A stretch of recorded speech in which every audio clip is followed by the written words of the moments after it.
Ok, ahora sí avanzamos entonces con esta clase que corresponde al ácido base, una clase ya de cierre, en que permite integrar todo aquello que hemos visto en las unidades temáticas anteriores y que está muy relacionada con lo que partimos, que es nomenclatura. También algo toma sobre lo que es enlaces químicos, lo que estuvimos viendo de los estados de oxidación, que ahora es muy útil porque hay que disociar y las disociaciones van de la mano con saber determinar cuáles son los distintos estados de oxidación en que se encuentran los elementos en cada uno de los compuestos. Por otro lado, también tenemos el equilibrio químico, que lo estuvimos viendo hace ya hartas clases, en donde lo que se hace es poner en equilibrio las concentraciones de los productos elevados a sus coeficientes estequiométricos, dividido por la concentración de los productos también elevados a sus coeficientes estequiométricos. Recordando que ocurre algo particular en el caso de equilibrio iónico, porque lo que nos interesa son las especies que están en solución, o sea, los cationes, los aniones, los iones, o sea, los que son, por ejemplo, bario más 2, H más, esos son los que nos interesan. De ahí entonces, conforme a lo que nosotros vimos en equilibrio químico, decíamos que el equilibrio químico teníamos al menos dos tipos de equilibrio, un equilibrio heterogéneo y un equilibrio homogéneo. El equilibrio heterogéneo era el que estaba en distintas fases, el heterogéneo, y el homogéneo en la misma fase. En el caso particular de los equilibrios iónicos, estamos en dos fases. Una es la fase acuosa en que están los iones, y por el otro lado tenemos lo que están en fase sólida, que vendría siendo la sal. Entonces, como tenemos dos estados, sólido y acuoso, nos quedamos solamente representando los que están en estado acuoso. Y eso finalmente se traduce en que la constante equilibrio, conocida ahora como KPS, porque significa producto de solubilidad, va a estar dada siempre por la multiplicación de las concentraciones de los productos, elevados por supuesto a sus coeficientes estequiométricos, nunca respecto a los reactantes.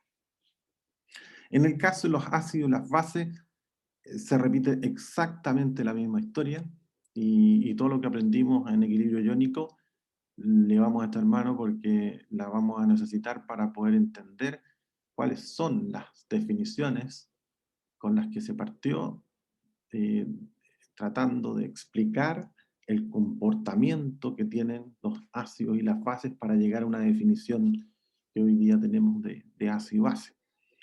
Esto es bien antigua, no piensen que es una materia que sea del año 2000, sino que es del año 1700, es súper antiguo esto, pero que está igual vigente porque fue bastante sólido el argumento, y en realidad explica la gran mayoría de los ácidos bases que existen hoy en día.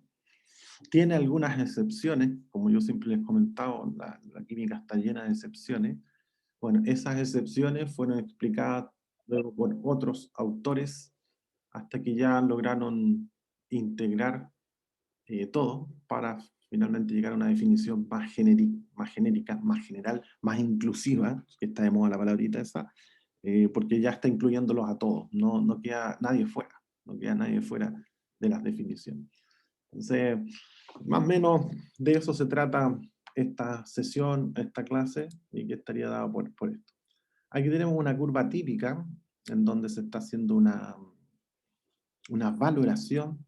La valoración se refiere a que generalmente se tiene un recipiente en donde se le agrega algún elemento y queremos ver en qué minuto cambia de color. Ese cambio de color, que ahí se conoce como punto equivalencia, nos va a dar, indicar el momento en que se produce, en este caso, el cambio de color, cambio tornasol, y nos da cuenta del tipo de sustancia o especie que se encuentra en ese lugar. Si es un ácido, si es una base, y es el punto en donde se produce el equilibrio entre la cantidad de protones, la cantidad de OH, entre otros. Eso es solamente para dar una explicación introductoria respecto a lo que es ácido-base, porque en realidad lo de fondo tiene que ver con lo que uno percibe respecto al ácido y las bases. El ácido, en general, uno lo asocia a un sabor agrio, eh, cambia de color en el tornasol, pasa de azul a rojo. O sea, cuando hablamos de un cambio de color a rojo, nos estamos refiriendo a un ácido. Si por el contrario cambia a azul, nos estamos refiriendo a una base.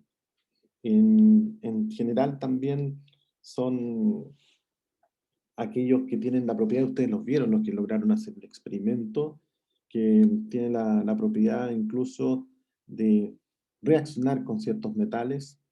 En el caso de las monedas, por ejemplo, remueve todo lo que son los óxidos que se producen en forma natural, conocidos como la pátina, perdón, de las monedas, el óxido que las puede resumir uno en un óxido de cobre, y se genera este efecto como de brillantez, de que queda un poco limpia, y en realidad lo que ocurre es que se removió el óxido. Reaccionan también con las bases, y eso siempre se cumple. Los ácidos reaccionan con las bases para producir una sal más agua. Y ahí no hay excepciones, siempre va a ser así. Y a esa reacción se le llama una reacción de neutralización. Yo neutralizo el ácido a través de una base. Por ejemplo, cuando a uno le pica un zancudo, el zancudo tiene ácido fórmico, ¿sí? Eso es más o menos lo que inyecta. Y eso produce una especie de alergia en el lugar donde se produce el pinchazo. Y se producen, claro, ciertas reacciones de tipo más bioquímicas, pero lo concreto es que esa alergia es provocada por un ácido. Entonces, no es mala idea, en el lugar donde está la roncha, ¿sí? En ese sector, agregarle un poquito de una base. ¿Y qué base puede ser? El amoníaco. Un amoníaco, por supuesto, diluido, si no va a generar una quemadura por base en vez de una quemadura por ácido.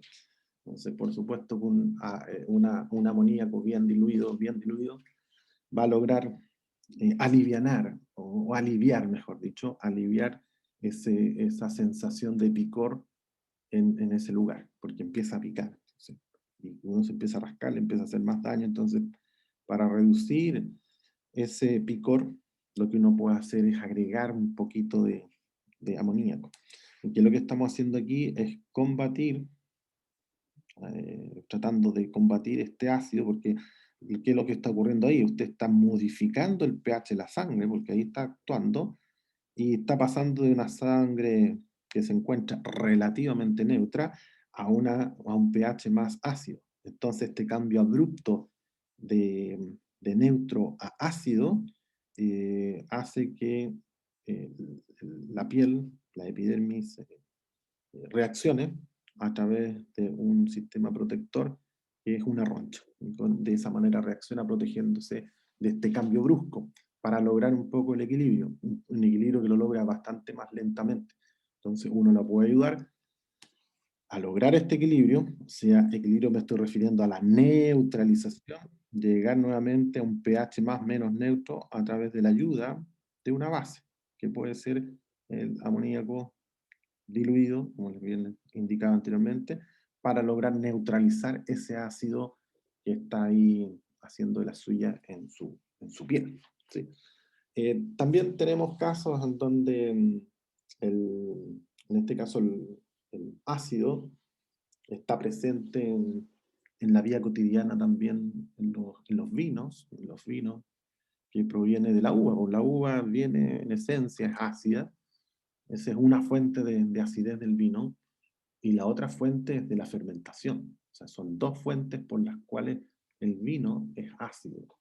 Entonces el vino tiene una concentración de 0,8, más o menos por ahí, un porcentaje, volumen, de acidez.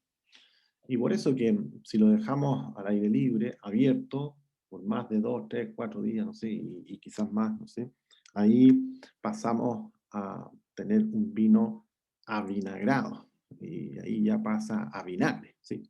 Y que de alguna manera de ahí viene también el concepto de dónde viene la palabra ácido. El ácido viene de una palabra latina conocida como el acetum, y el acetum significa vinagre. Entonces, cuando el vino está por mucho tiempo, se avinagra, bueno, ahí venía el concepto de acetum. También desde el latín se habla de acidus, y eso está asociado a que es agrio, agrio. Y como es agrio, entonces queda como ácido. Esos son datos respecto a lo que es cosas que son parte de la vida cotidiana y que uno las considera como que pasan inadvertidas, y en realidad ahí tenemos presencia también de un ácido. Por el lado de las bases, que estaríamos por este otro componente, las bases, en realidad también hay bastante trabajo respecto a las bases. Las bases tienen un sabor más bien amargo, porque su fuente es una fuente cáustica, cáustica de soda cáustica, sí, de ahí viene el concepto cáustico. ¿Y qué cosas de la vida doméstica son base? Por ejemplo, los jabones. Los jabones, y ahí uno puede darse cuenta de cuáles son las propiedades o características básicas de una base.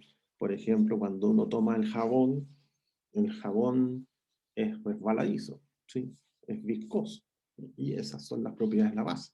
Las bases son viscosas, ¿sí? Sensación de tipo viscosa, resbaladiza, por decirlo de alguna manera, es una de las características propias de las bases, una forma de reconocer las bases. Otra cosa es que reaccionan también con los ácidos, como lo vimos anteriormente. Entonces ahora voy a tener una base más un ácido, y voy a lograr neutralizar a través de lo que es una sal más el agua. Eso es. Ahí voy a tener nuevamente la neutralización. Desde el punto de vista también doméstico, cuando nosotros utilizamos base, bueno, si hay alguien que sufre de problemas estomacales, utiliza el concepto de antiácido. El antiácido es una base que actúa sobre los ácidos gástricos, logrando ahí neutralizar la reacción, que es la sensación agria que a veces llega, y que es muy desagradable. Entonces la logra aliviar a través de estas sales, porque son sales, eh, que actúan tratando de neutralizar esa acidez. Eso es más o menos, en términos muy generales, por supuesto, las características principales que están detrás de un ácido y de una base. En el concepto que les comentaba yo, todo esto que les estoy comentando, por cierto, está bastante bien caracterizado en los años de los 1800, por ahí, pero no había una definición clara y concreta respecto a lo que era un ácido o una base. Solamente estaban estas percepciones de que había, con relación a la observación empírica también, de que eran por un lado agrios los ácidos y por un lado amargos las bases, que eran resbaladizas las bases, cosas de ese estilo. Pero la forma de explicarlo a través de ecuaciones no estaba instalado. Entonces, por ahí, por el año 1860, por ahí, o 70, comenzó a estudiarlo. El primero que se aventuró fue Arrhenius. Arrhenius fue el primero que comenzó a trabajar con investigar el concepto de un ácido. Y él definió que un ácido es una sustancia que contiene hidrógeno, déjenme emitir gente acá, que contiene hidrógeno y que se disocia para producir iones de hidrógeno. Eso es más bien lo que logró definir a través de su primer postulado. Me parece que está aquí. Ejemplos, perdón, acá. Aquí está. Ahí está la definición. El ácido es una sustancia que contiene hidrógeno y se disocia para producir iones de hidrógeno. Entonces, si pensamos en este que está ahí, el HCl, ahí dice, está en medio gaseoso, y se disocia. Se disocia significa que se disuelven iones, ¿sí? Así que cuando hablemos de disociación, ya no nos vamos a referir a que está acompañado de otro elemento, sino que está en forma de electrolito o en forma de iones. Entonces, el protón va a quedar como H+, en medio acuoso, y el cloro, ya dijimos que en realidad es cloruro, no es cloro, porque el cloro, este es el cloro molecular que está presente en la atmósfera, el que nosotros tenemos posibilidades de utilizar, es el cloro molecular. Lo mismo pasa con la atmósfera, que tenemos oxígeno, y es oxígeno molecular. O sea, cuando uno dice, estamos respirando oxígeno, sí, estamos respirando ese oxígeno, oxígeno molecular. O sea, ¿no estamos respirando oxígeno atómico? No, porque no existe en la naturaleza el oxígeno atómico. Y en el caso del nitrógeno, exactamente lo mismo, nitrógeno molecular. Pero en el caso de acuoso, lo que a nosotros sí nos interesa son los iones. Y los iones, en este caso, el protón, el hidrógeno, se encuentra como ion, y este corresponde al H+, y por este otro lado está el cloruro, que sería el Cl-. Esto vendría siendo la forma simplificada de poder hacer la disociación de un ácido. Nótese que en la parte de abajo aparece algo un poquito más sofisticado, pero exactamente lo mismo. Aquí fíjense que el HCl lo que hace es eh, ponerlo en medio acuoso, que es equivalente a poner aquí el agua, arriba de la flecha. Arriba de la flecha significa que estoy disolviendo o estoy agregando ese ácido clorhídrico en agua. Y lo disocio, y se disocia en protones y cloruro. Y lo mismo pasa abajo. Se disocia en cloruros más, entonces aquí nótese que el Cl está acompañado de un protón. Si yo saco un protón, queda el Cl, perfecto. Recuerden que quedó un H más solo, ¿sí? Que corresponde al que le quité al cloruro. Pero el H2O, si se lo agrego acá al lado, me va a quedar cargado el H2O con un H3. H3O. Sabemos que el H2O tiene carga cero, porque es un compuesto. Luego, si yo le agrego al agua, le agrego un protón, y ese protón tiene carga positiva, me va a quedar H3O, pero H3O positivo. ¿Por qué? Porque le agregué un protón. Entonces, yo lo que puedo hacer es saltarme todo esto de agregarle el agua aquí y pasar directamente a esta forma de disociación que es más rápida, sintética, más directa. Y, e incluso solamente poniendo la flecha y poniendo estas letritas mágicas que dice acuoso, significa que esto está disuelto en medio acuoso, que es equivalente a lo que está acá abajo, poner el agua aquí y el H+, representarlo con H3O. Entonces, para obviar esta parte, la dejamos de esta manera y el H3O lo reemplazamos por H+. En síntesis, entonces, ustedes pueden elegir cuál de los dos mecanismos utilizar para la disociación. Puede ser el de arriba, que fue el que les propuse, o este que está aquí también planteado y que, por supuesto, también es válido. En cualquiera de los dos va a estar bien para hacer la disociación. En esta misma dinámica, podríamos entonces disociar el HBr. El HBr. Entonces, el HBr sería protón positivo, medio acuoso, y le sumo el bromuro, y que no es bromo, ¿por qué? porque es un ion, en este caso un anión, en medio acuoso. Y ahí tendríamos la disociación del HBr en términos de protones y en términos de iones, en este caso aniones. Esto es por el lado de los ácidos.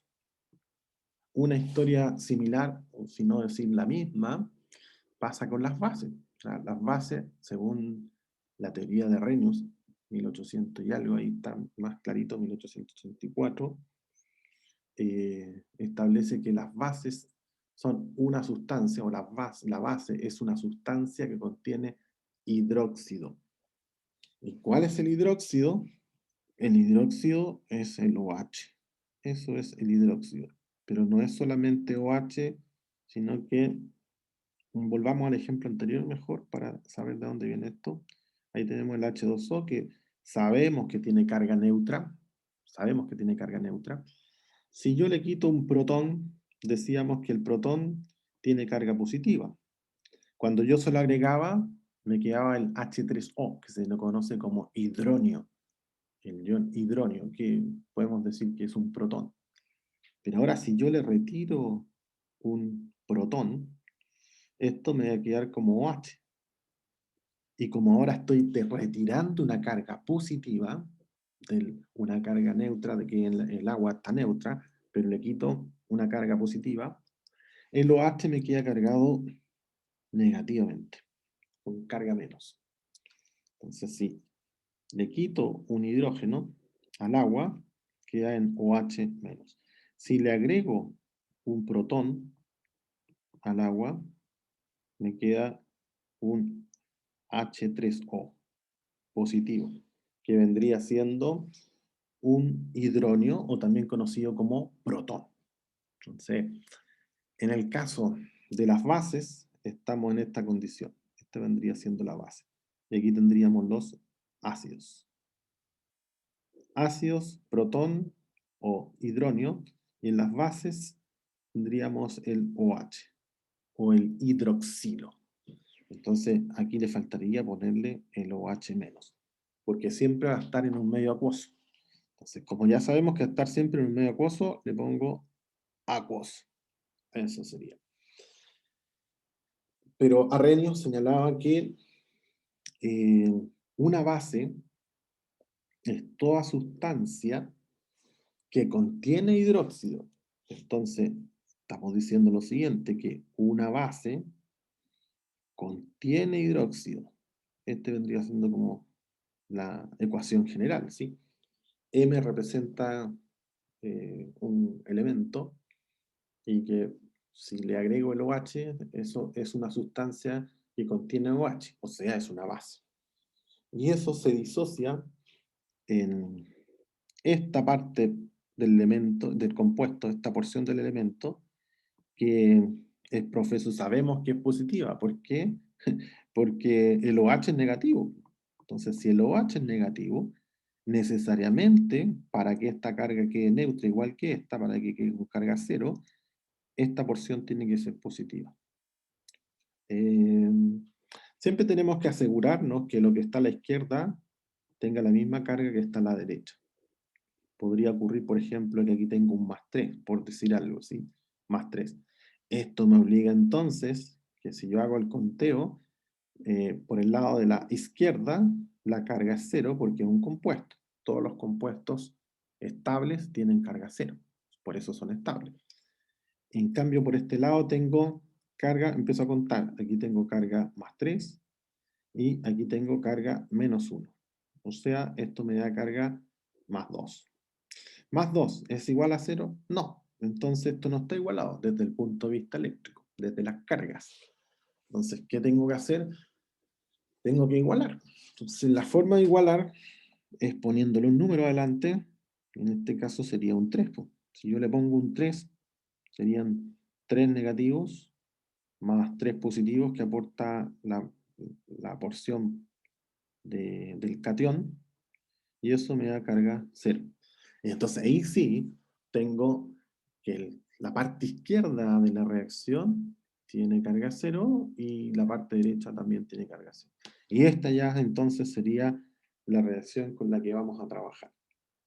Es importante eso porque cuando lleguemos a calcular, por ejemplo, K sub A, que vendría siendo la constante ahora de los ácidos, se llama K sub A.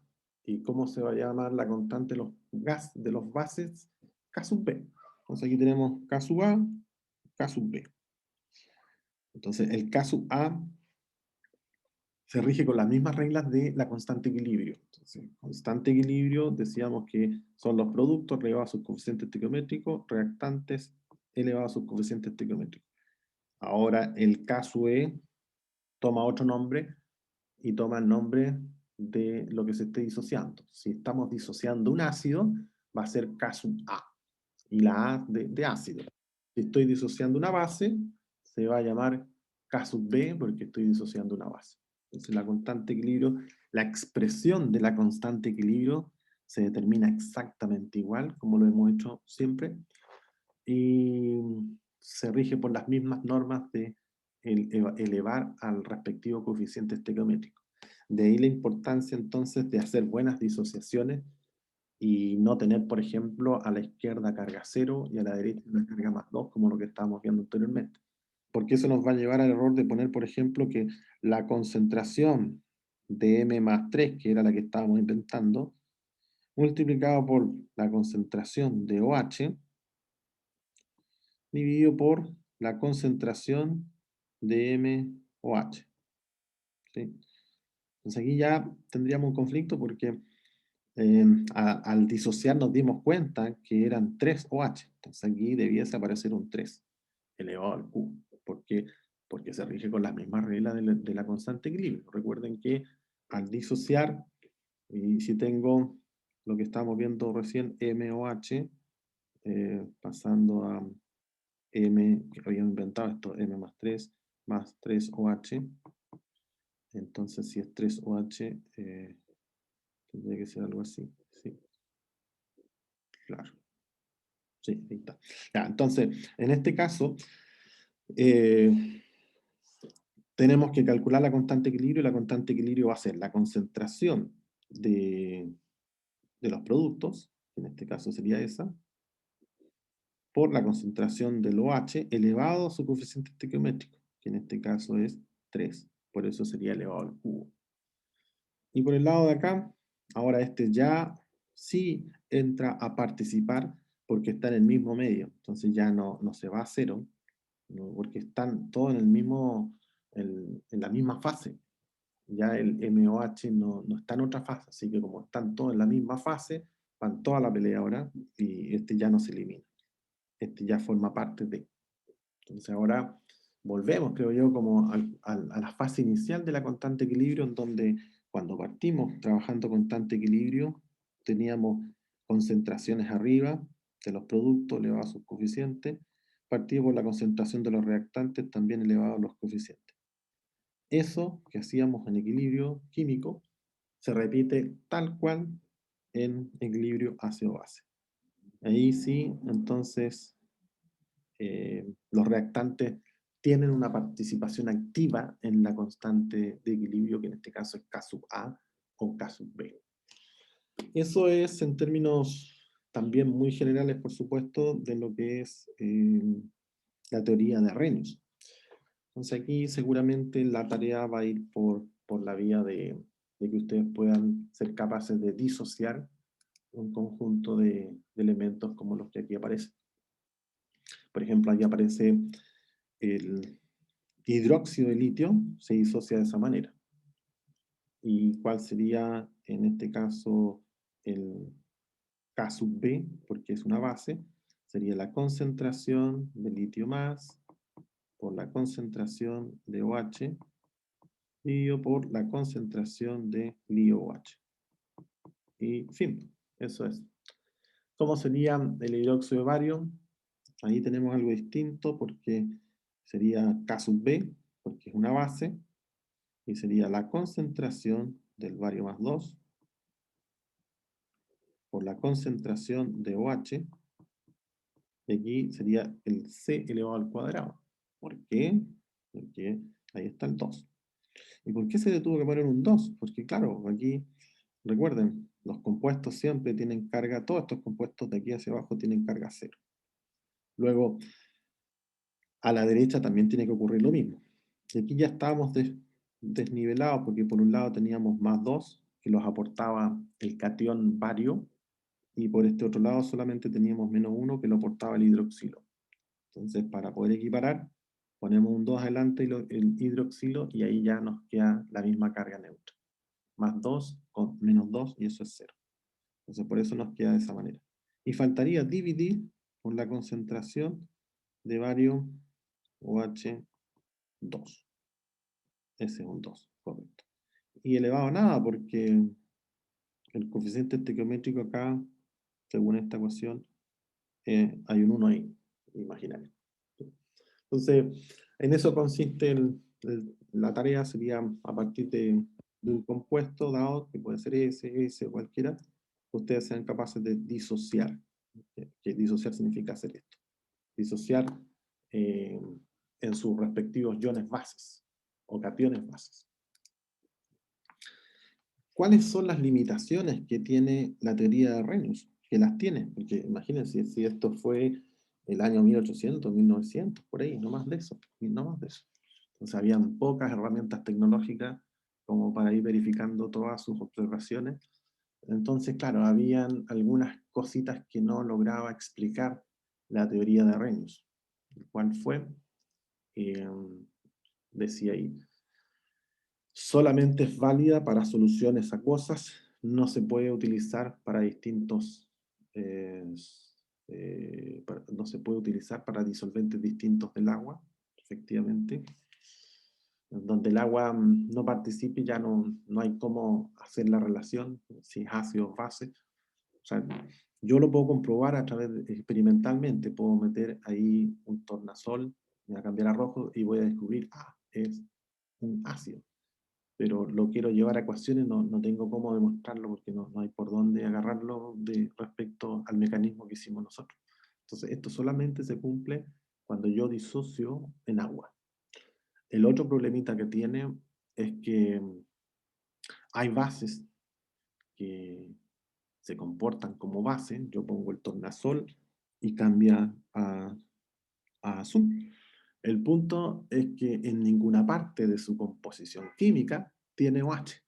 Entonces, si nos vamos a la definición original de Arrhenius, aquí dice que todas las bases, o la base en general, es una sustancia que contiene hidróxido. Entonces ahí ya no estaría cumpliendo, por ejemplo, el, el amoníaco, el ácido carbónico. Bueno, hay varios ejemplos que no estarían cumpliendo lo que dice Arrhenius. Pero son, diría yo, que los menos. La gran mayoría se pueden explicar, una teoría re antigua que es la de Arrhenius, pero hay otros que no se pueden explicar a través de esta teoría, y por eso se dice que es una teoría limitada a una gran mayoría. Hay ciertas excepciones que se explican con otra teoría. Y el ejemplo que siempre se pone, porque el que más se entiende desde el punto de vista pedagógico, habiendo otros más, pero este es el que más se entiende, el amoníaco. El amoníaco, ahí se establece, esta teoría no puede explicar el carácter básico de la sustancia del amoníaco. Experimentalmente, yo pongo en un recipiente de amoníaco, pongo el tornasol y se pone azul. Pero si ustedes revisan el NH3 ahí en su composición, en ninguna parte está el OH.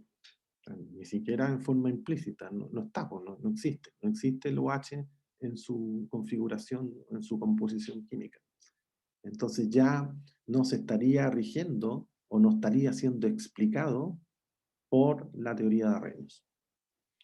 Esa es una de las limitaciones. El mismo problema que tuvo con las bases Arrhenius, al declarar de que las bases tienen, o son aquellas que tienen OH, el mismo problemita lo tuvo con los ácidos. Que dijo, oye, los ácidos son aquellos que tienen hidrógeno en su fórmula. Y también, pues ahí hay algunos ácidos que no tienen hidrógeno en su fórmula, pero se comportan como ácidos. Y entonces, ¿qué hacemos?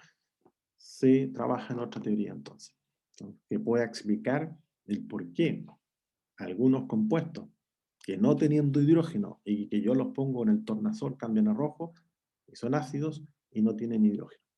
Entonces, estas son, en resumen, la síntesis de las limitaciones que tiene la teoría de Arrhenius. Sí, en términos también bastante simples. Entonces, ¿qué se hizo? Se comenzó a trabajar en otra teoría, una teoría un poquito más adelante, que tampoco tan adelante, pero del año 1923 por ahí, y fracción. En realidad estas fechas que ahí aparecen, no es que Bronsted la haya publicado ahí, sino que nació este señor por ahí, entonces debe haber sido como más allá de eso. Eh, la teoría de Bronsted trabaja con un concepto que es distinto al de Arrhenius. Y aquí en realidad estoy siendo un poco mezquino porque en realidad es Bronsted con Lowry. Se escribe así, Lowry. En realidad es un crédito compartido, pero bueno, nosotros a veces se nos olvida incorporarlo. Es Bronsted y Lowry. ¿Por qué? Porque son dos químicos que trabajaron en forma independiente y esa es la virtud para los créditos que se tiene con esta teoría, porque los dos no es que se hayan puesto de acuerdo, sino que uno eh, es danés, el otro es inglés, me parece que sí, inglés, y haciendo experimentos llegaron a la misma conclusión. Súper bien, por los dos. Entonces se reconoce a los dos, que son contemporáneos, por el descubrimiento de una nueva teoría, o más que descubrimiento, el plantear una nueva explicación que logre dar cuenta de por qué estaba pasando esto de que algunos compuestos como el amoníaco, por ejemplo, no tenía OH y era base. Entonces, ellos dos en realidad dicen aquí, no, el ácido, para ser más inclusivo, es cualquier especie química que sea capaz de ceder protones a otra sustancia. Eso es un ácido. Y la base, pues es cualquier, pero es cualquier especie química capaz de aceptar protones de otra sustancia. Eso es más o menos la explicación que establece Bronsted y Lowry. Entonces, ¿cómo lo explicamos? Ahí aparece un ejemplo que quizás podríamos hacer una transición antes de llegar a ese para poder entender desde Arrhenius, a ver si sirve para explicar lo de Arrhenius. Entonces, partamos con uno sencillo que sería el ácido clorhídrico, que le agrego agua, que vendría siendo, para entender el concepto de donador, entonces sería H3, estamos haciendo la larga, no la corta, más Cl-. Entonces aquí tenemos la reacción del cloruro del ácido clorhídrico con agua. Forma esta reacción entonces el HCl, o sea, el ácido clorhídrico, aquí dona, o bueno, podemos decir también cede un protón para formar un ion cloruro. Y el agua, por su lado, el agua acepta un protón para formar el ion hidróneo, que es lo que está ocurriendo aquí, el ion hidróneo que queda cargadito. Entonces, ¿quién acepta? Acepta el agua, acepta un protón. Y por otro lado, el HCl, o sea, el hidrógeno, dona su protón. Eso es. Entonces, para que quede más claro representado, voy a cambiar de... Ahí sí. Este mismo es el que se dona. O sea, el HCl dona un protón, que sería este, y se lo dona a quién? Al agua. Y el agua queda convertida entonces en un protón, quedando inmediatamente la sal por otro lado. Entonces, a esto se le conoce entonces como la teoría de Bronsted-Lowry, en donde se basa en poner la atención en qué pasa con los protones. Aquí no interesan los OH, sino que interesan solamente qué ocurre con los protones. Entonces, puede resolver sin problema lo que pasa con el NH3, que ahí, si se dan cuenta, el NH3 va a donar un protón y va a generar el NH4Cl. Y sí, entonces estamos viendo aquí, es capaz de aceptar la base, dice aquí cualquier especie química capaz de aceptar, aquí está aceptando, entonces se trata de una base. Esa es la diferencia, más o menos en términos generales, de una teoría con la otra. Esto nos permite, eso sí, trabajar algo que la otra teoría no la tenía, y que es respecto al, a lo que se conoce como el par conjugado ácido-base. Par conjugado ácido-base.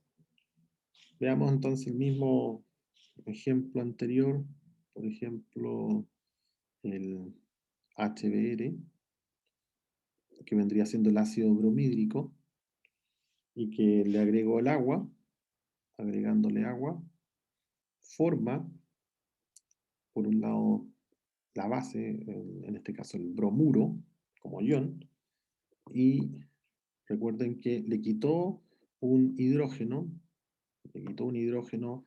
al bromo, por eso es que quedó en un bromuro. Entonces este hidrógeno quedó volando, y ese hidrógeno, por supuesto, que se instala en esa agua, ese protón, y forma finalmente acá el H3+, y forma el protón, o sea, el hidronio.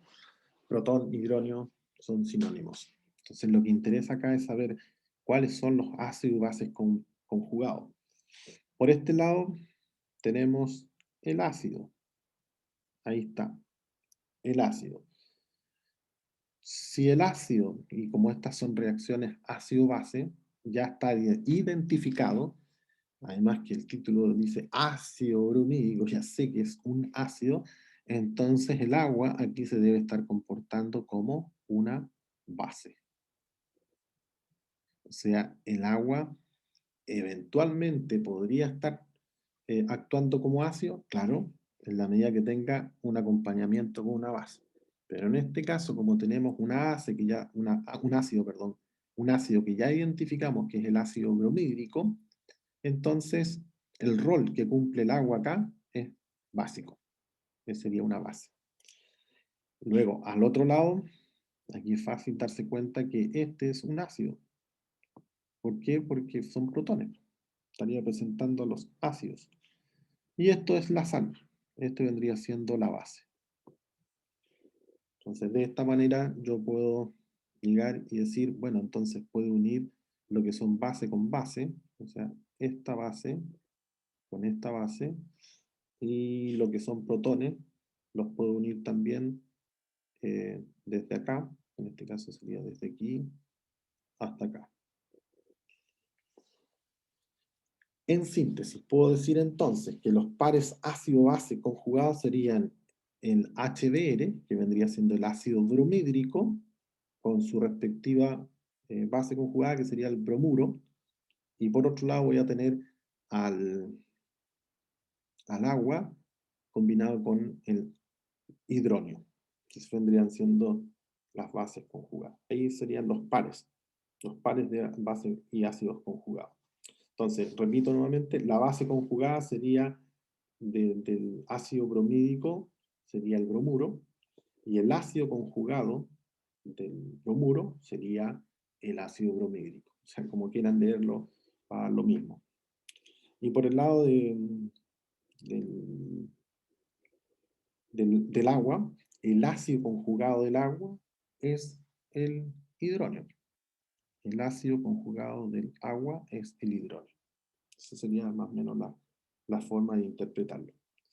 Aquí lo que se va a pedir también es que ustedes sean capaces de disociar una ecuación como la que vimos acá y sean capaces de identificar cuáles son los pares. Por ejemplo, yo aquí estoy aliando el ácido bromídrico con el bromuro y estoy aliando además el agua con el hidrógeno. Eso es identificar cuáles son los pares ácidos bases. ¿Sí? Ok, vamos a quedar acá porque ya son las 8:25, 20:25. Profe, ¿Sí? tiene que arreglar la palabra base. Dice cualquier. Está mal Sí, escrita. sí lo dije, dije, ahí dice cualquier, pero es cualquier, pues, claro, sí. Hay una pifia ahí, claro. Ahí se la arreglamos, está horrible esa cuestión. Sí, claramente, sí. Pero eso es. Entonces aquí está re sencillo, lo único que hay que hacer es de una disociación que ustedes sean capaces de identificar cuáles son los pares ácido-base, como lo expliqué recién. Ya, hasta el momento llevamos dos tareas re sencillas, que la primera tiene que ver con tomar uno de estos y disociarlo así, o sea, se entrega el hidróxido de litio y ustedes lo desagregan en litio más y en OH menos, recuerden que tienen que poner acuoso, y, y eso. Y luego seguramente viene el cálculo del K sub A, que es la multiplicación por la concentración elevada a sus coeficientes estequiométricos, como lo vimos anteriormente, y ahora se agrega esto nuevo, que tiene que ver con disociar, pero ahora forzosamente agregando el agua, aquí en forma explícita, porque lo que nos interesa acá es formar las bases de los ácidos conjugados, los pares ácidos base. Eso es. ¿Vale? Ok, nos vemos entonces en una pausa un poquito más cortita, como no alcancé a llegar a tiempo, vamos a hacerla un poco más corta y para poder terminar esta sesión. ¿Vale? Nos volvemos a encontrar en breve. Gracias.